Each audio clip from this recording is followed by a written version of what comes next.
Have you ever thought that a cement truck keeps rotating while moving on the road? The real reason is the nature of concrete. Concrete is simply a mixture of cement, gravel, and water. But as soon as the drum stops, these three things start separating due to gravity, and its strength reduces. If it is left like this for some more time, it starts doing it slowly. And the real fear is that the concrete may freeze inside the drum itself.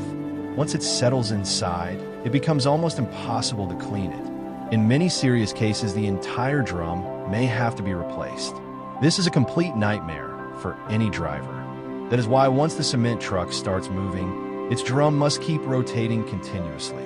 Spiral blades are fitted inside the drum. At the time of loading, the driver rotates the drum clockwise, which pulls the concrete inwards, and after reaching the site, the same drum rotates counterclockwise, due to which the concrete gets pushed outwards and gets easily released without bending the drum.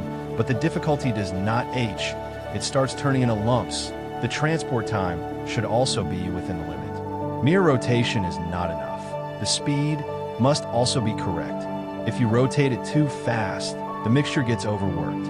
If it rotates too slowly, it starts turning into lumps. The transport time should also be within the limit. If it exceeds 90 minutes, the quality of concrete starts deteriorating. And yes, temperature also matters a lot. Concrete does not set properly in both weather conditions. This is the reason why one cement truck is right speed, right time, and